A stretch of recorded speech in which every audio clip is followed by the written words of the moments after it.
You know that moment when you're leading a team or running a business and suddenly everything's on fire? The kind of situation where there's no clear answer, no playbook, and the weight of the decision is 100% on you? That's exactly what Ben Horowitz writes about in The Hard Thing About Hard Things. This isn't your typical leadership book full of motivational quotes. It's a raw, unfiltered look at what it really takes to make tough calls when there are no good options. Ben's been there. He almost lost his company, had to lay off close friends, and faced moments where failure seemed inevitable. But he came out the other side, and in this book, he shares exactly how. So whether you're a founder, a manager, or just someone who wants to get better at handling pressure, this one's for you. Let's break it down.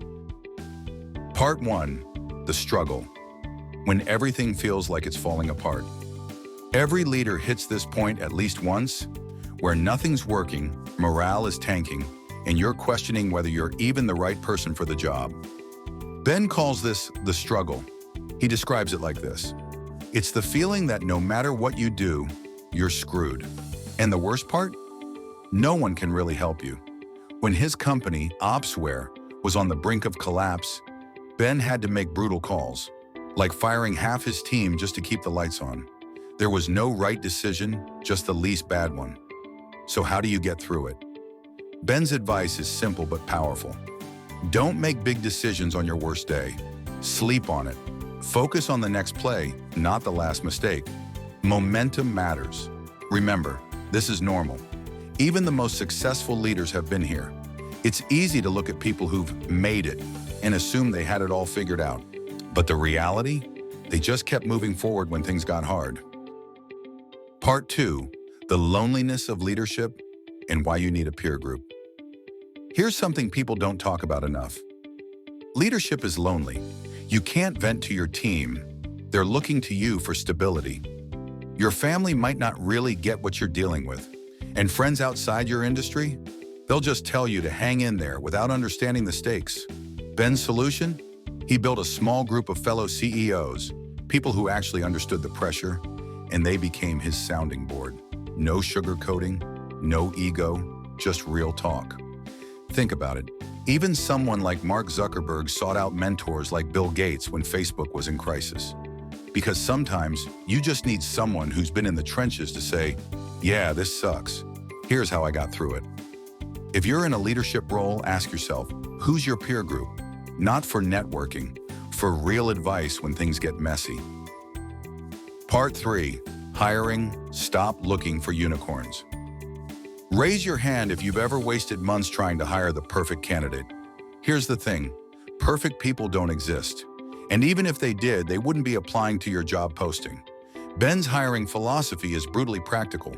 Hire for strengths, not lack of weaknesses. What's the one thing this person is amazing at? Does that solve your biggest problem? Ask, would I be comfortable reporting to them? If not, hard pass. No matter how impressive their resume is. When Steve Jobs needed to fix Apple's broken supply chain, he didn't hire another visionary designer. He hired Tim Cook, a logistics expert who could do what Jobs couldn't. So next time you're interviewing someone, forget the checklist. Ask yourself, does this person make us better where we're weakest? Part 4, the hardest skill, making the unpopular call.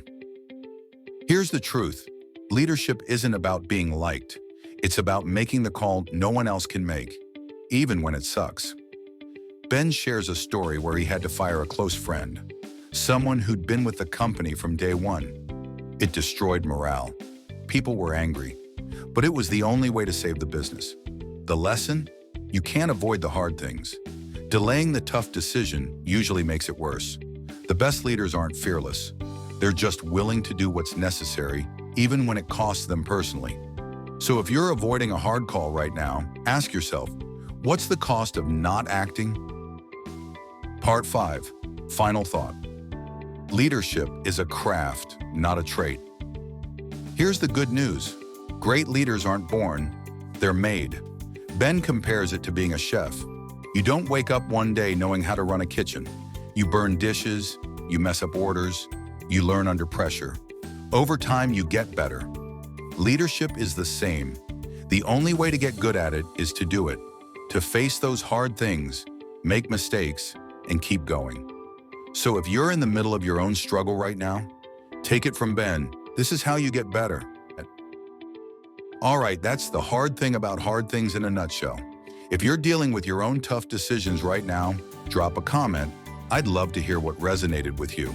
And if you want more no BS book breakdowns like this, hit subscribe. Next up, we're diving into Extreme Ownership by Jocko Willink, another absolute game changer for leaders. Thanks for watching, and remember, the hard thing is hard for a reason, but that's what makes it worth doing. See you next time. For more audiobooks and book summary, subscribe to the Corporate Stickman channel and click on the notification bell to keep yourself updated on more self-improvement videos.